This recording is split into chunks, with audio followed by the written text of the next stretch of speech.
A former Chinese army officer organized a car theft group in the USA and made $40 million from it. Today, I will tell you how this former officer came up with it, where he got the initial funds, what was the secret of his success, and why the police couldn't find the criminals for 10 years. And at the end of the video, you'll learn how a minor accident led to the downfall of the great car thief empire. Enjoy watching. How do you think? Are there any great car thieves in our world who almost no one can catch? Of course, yes. Thousands, if not tens of thousands of cars are stolen daily worldwide, and no security service can do anything about it. Not even American police. How is that even possible? Today, I have prepared a unique video for you about a man who once served in the army and later organized the largest car theft organization. And we're talking about Min Jin Yang. This guy is a former officer of the Chinese army. He finished his work in the military in the 1980s. He moved to Shanghai, where there was a colossal demand for premium cars at that time. And what do you think? Did he become a cashier? No, of course not. The guy went into the criminal world. Min Jin Yang gained unique knowledge thanks to his military experience. He knew where and how to steal a car, how to easily hide it, and make huge money from it. Min met with a couple of criminal authorities and negotiated investments with them. According to this agreement, he received a certain percentage of the revenue and also an advance of $500,000. And, spoiler alert, it was very substantial. What happened next? Next, he went to New York. Where else could you go to steal cars? After all, America is just teeming with expensive cars. So, the choice was quite reasonable. And then, a very interesting and long story began. Yang ended up in America with fake documents. There he was called Kenny. And what do you think? With $500,000, did he start to party and relax? Or did he buy himself a new expensive car? No, of course not. The guy drove an old wreck, a Nissan Almera, which was about to fall apart. It even leaked oil. So, where did he spend all the money then?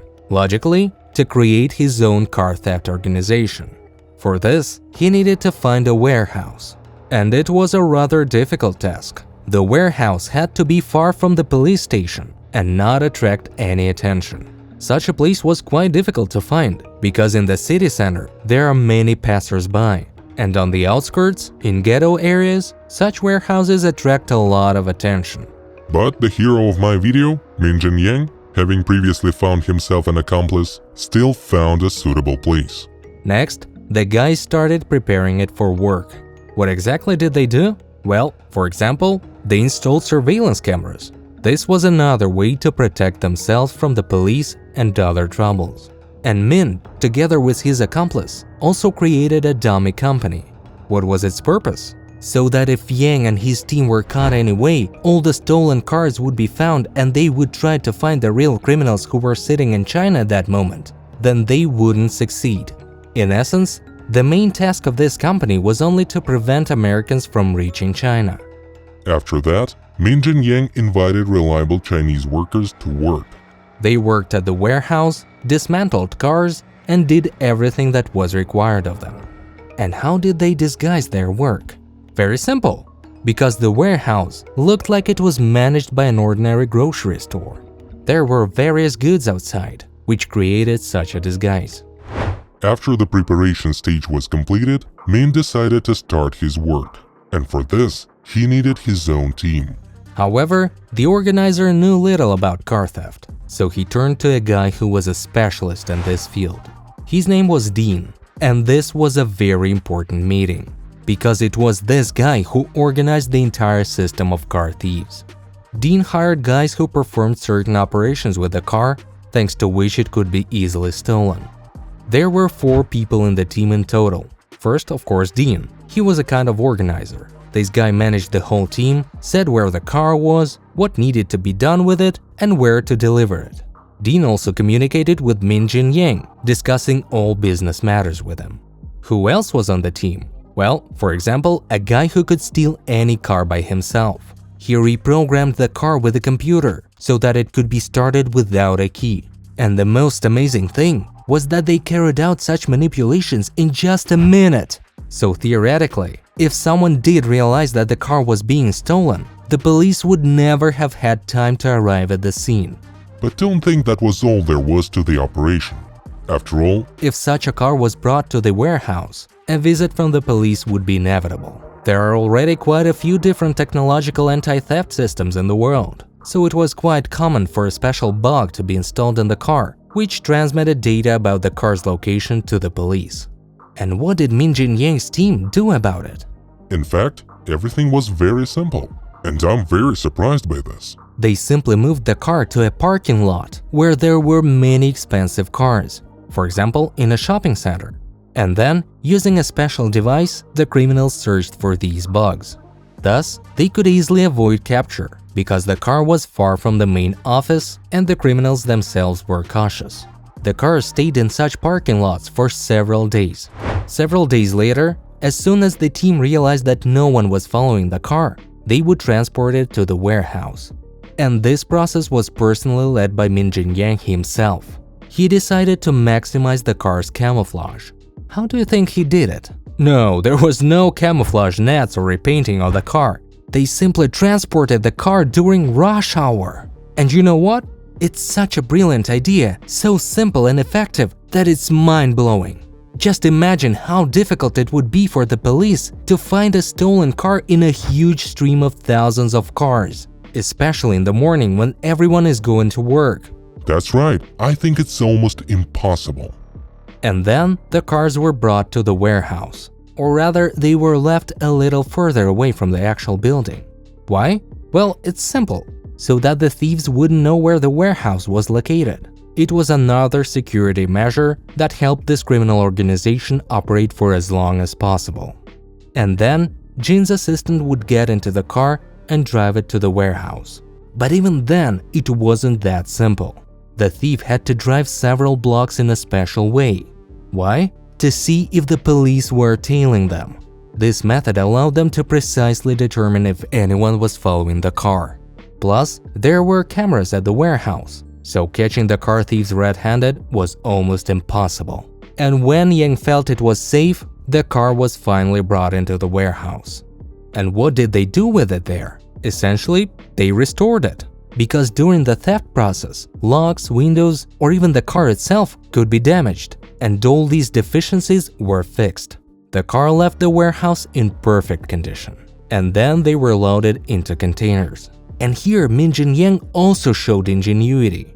You see, the cars they stole were often sports cars, and as you know, they're quite low. So he figured out how to load two cars into one container, one on top of the other. And this moment was taken into account in advance, even when choosing their target.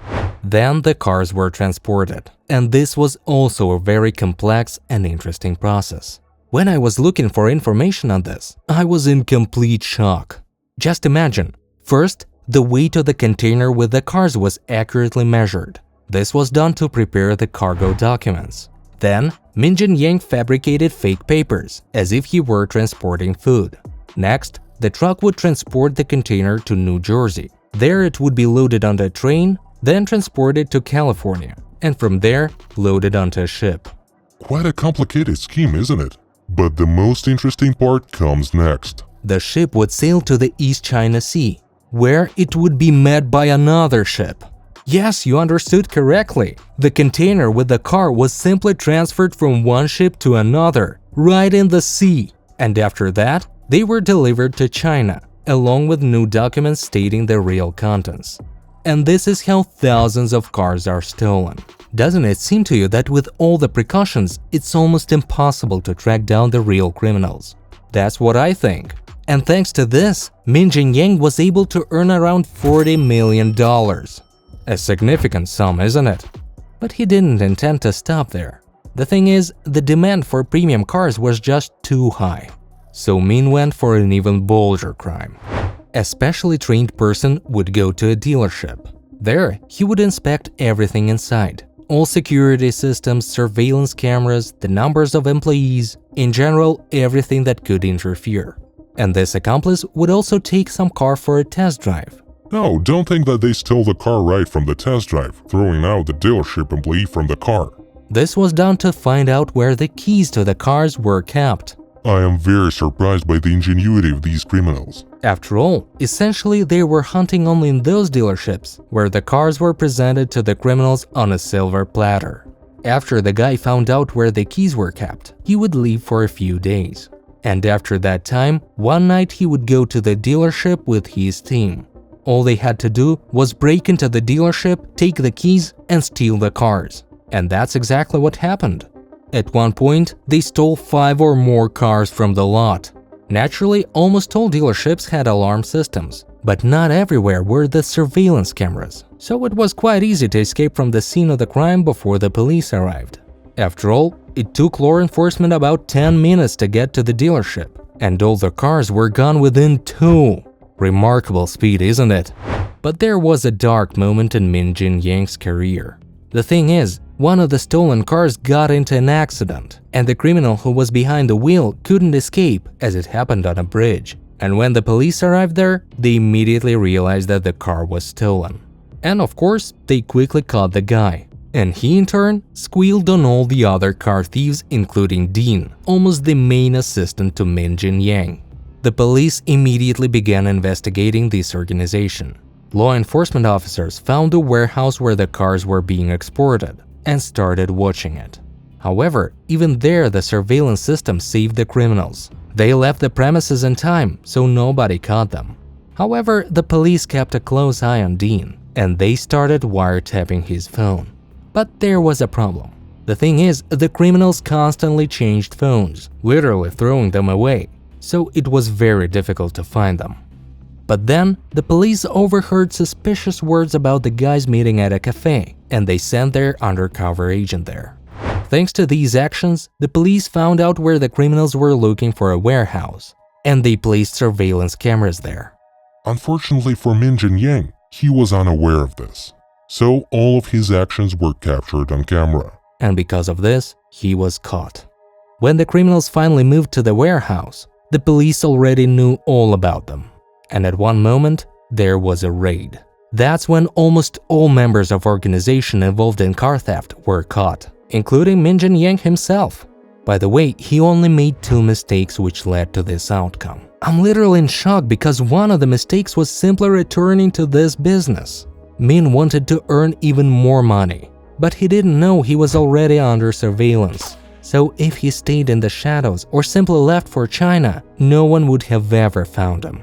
And the second mistake was that they stopped leaving the stolen cars in parking lots to cool off. Because of this, one of the cars equipped with a bug ended up in the warehouse.